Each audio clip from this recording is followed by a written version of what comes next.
certain niveau de détail.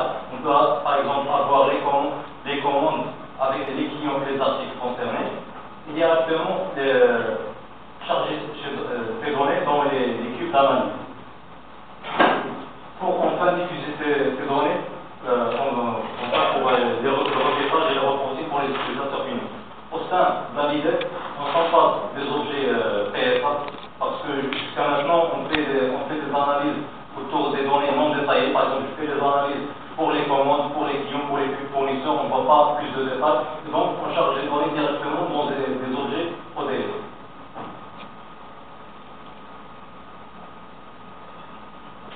Juste pour illustrer l'alimentation et le chargement des données dans les cubes, c'est le schéma généré par SAP.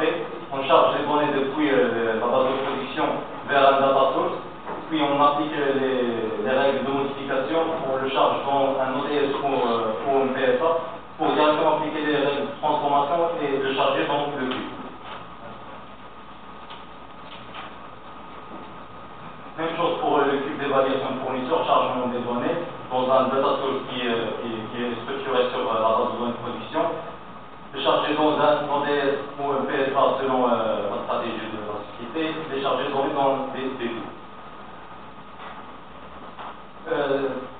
Pour le contenu fonctionnel, on a ici une petite tranche des cubes qui concernent les achats.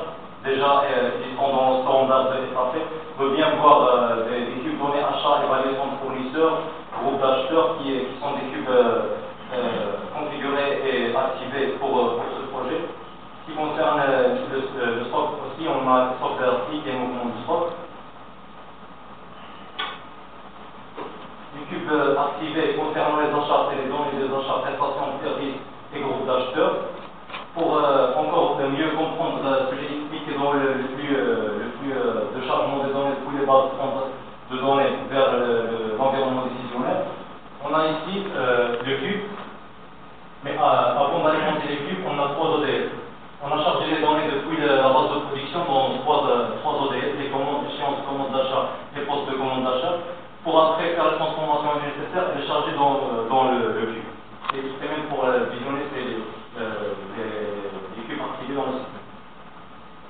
En ce qui concerne le stock, valorisation des stocks et prix article et valeur de stock.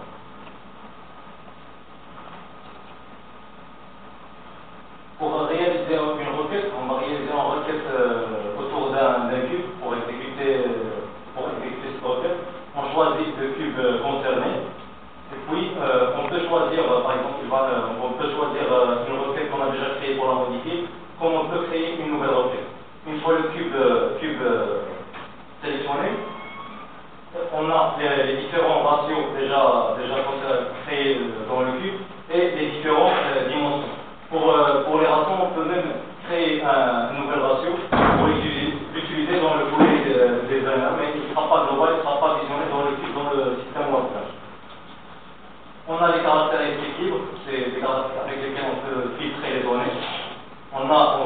C'est juste avec un drop-down, les colonnes et pour cette requête, on va évaluer les articles par rapport à la qualité de livraison et on filtre avec les fournisseurs.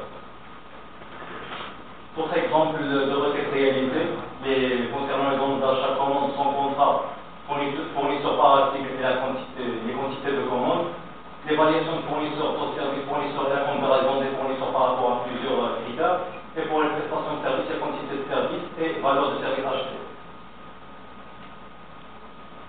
J'ai réalisé quelques rapports pas de tour de test autour de Analyzer qui est l'outil de reporting de SAP incorporé dans MS Excel. Par exemple, pour faire l'évaluation de fournisseurs, c'est justement pour pouvoir choisir le meilleur fournisseur avec lequel je vais travailler. Les critères de choix, c'est respect des quantités, respect des délais, respect de l'ordre de service. Et on a pris 6 critères pour l'évaluation. Un autre tableau de bord pour la comparaison des prix de valorisation des articles par rapport aux 2 premiers trimestres de l'année 2012. Si vous le remarquez bien, il y a une hausse. Il y a une hausse de demande d'achat par rapport aux dernières d'imprimantes dans le deuxième trimestre. bien par là faire une décision de centraliser les impressions et d'enlever les imprimantes du bureau. Donc pour faire un bilan sur la totalité de la gestion de projet, on va faire une petite analyse des écarts. La prise de décision de SAP qui me concernait m'a pris 2 jours de plus. Au début, j'ai sous-estimé la tâche. L'identification dans le business content des cubes nécessaires, des extracteurs et des règles de transformation a pris 3 jours et c'était à cause de besoins qui changeaient à chaque fois par rapport au client.